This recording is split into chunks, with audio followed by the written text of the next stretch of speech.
एक बंदरपुर नामक गांव था। वह बहुत ही सुंदर गांव था। वह राजस्थान राज्य में पड़ता था। उस गांव में नदियां झीलें सब। उसी गांव में एक किसान रहता था। किसान के घर में दो व्यक्ति थे, बिरजू और उसकी पत्नी रोशनी। उसी गांव के समीप में एक जंगल था। उसी जंगल में दो चोर रहा करते थे। वह हर रोज गांव में जाकर लोगों से पैसे वसूला करते थे।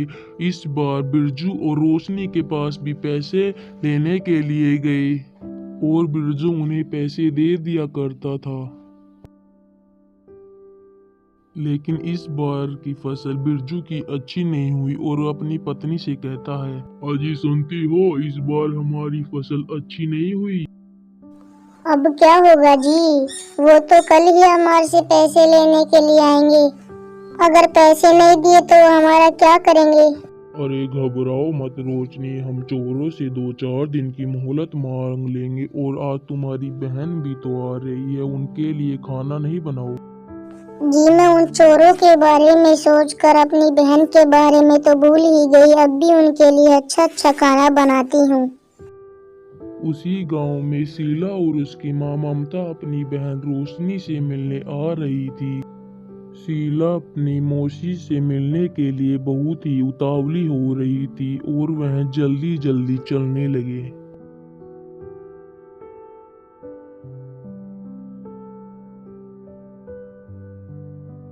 ममता अपनी बहन के घर के पास पहुंची तो उन्होंने देखा कि वह उनका इंतजार कर रहे थे।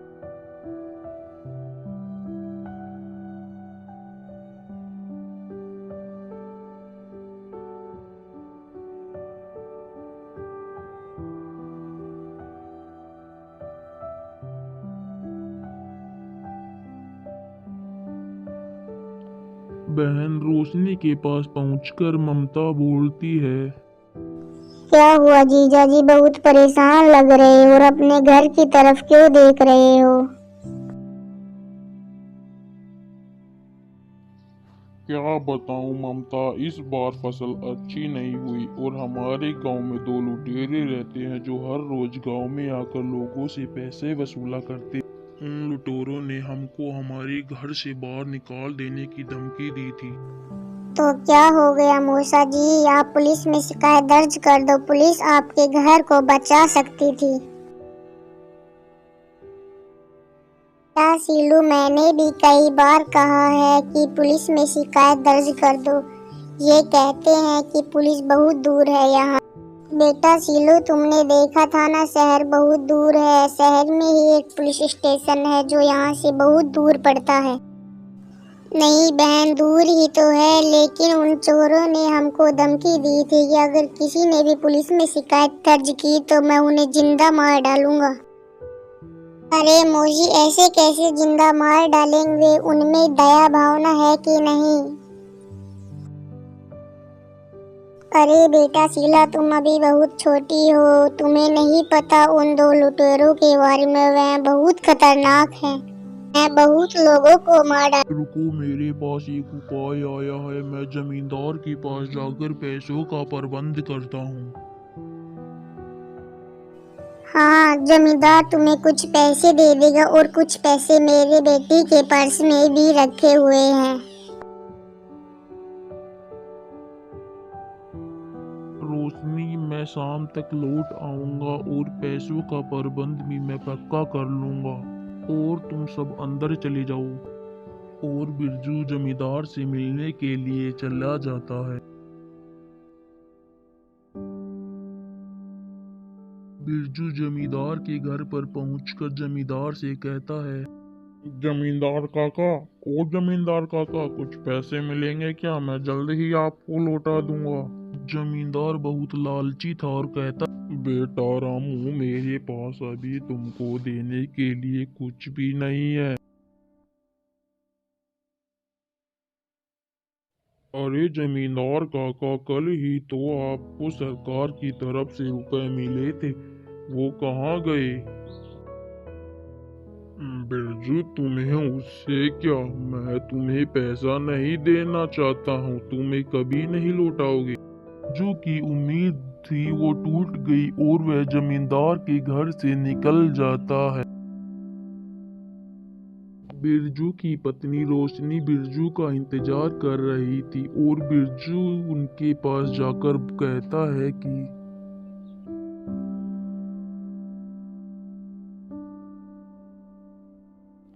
अरे रोशनी, जमींदार ने हमको पैसे देने से मना कर दिया और हमारी बेइज्जती भी कर दी। अरे आप घबराइए मत, हमारे साथ भगवान है, भगवान हमारा घर नहीं बिकने देगा। तभी ममता खाने के लिए बिरजू और रोशनी को बुलाने आती है।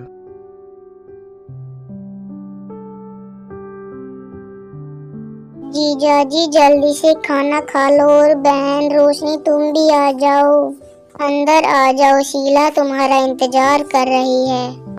अंदर जाकर बिरजू बोलता है कि जमींदार ने हमको पैसे देने से मना कर दिया, पर कोई बात नहीं, तुम जल्दी से खाना खा लो। और वह बैठने लगते हैं। बिरजू को बहुत परेशानी हो रही थी, इसलिए उसे भूख नहीं लग रही थी। उसको देखकर सभी की भूख मर गई और वह सो गए। बिरजू सोते हुए भी यह सोच रहा था कि आज का दिन बहुत ही महत्व है इस घर में, इसके बाद हम कभी भी इस घर में नहीं लौटेंगे।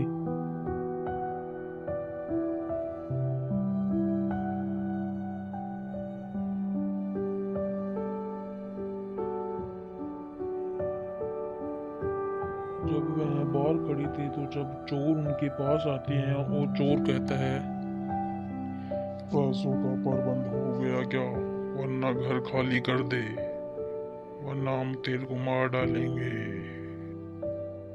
हमें 1-2 दिन का और मोहलत दो।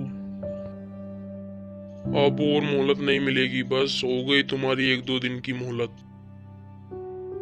पर हमारे पास अभी पैसों का प्रबंध नहीं हुआ है, तो तुम चल जाओ इस घर से और लौट कर कभी मत आना, नहीं तो हम तुम्हें मार डालेंगे। और वह हमेशा के लिए उस गांव से चले जाते हैं।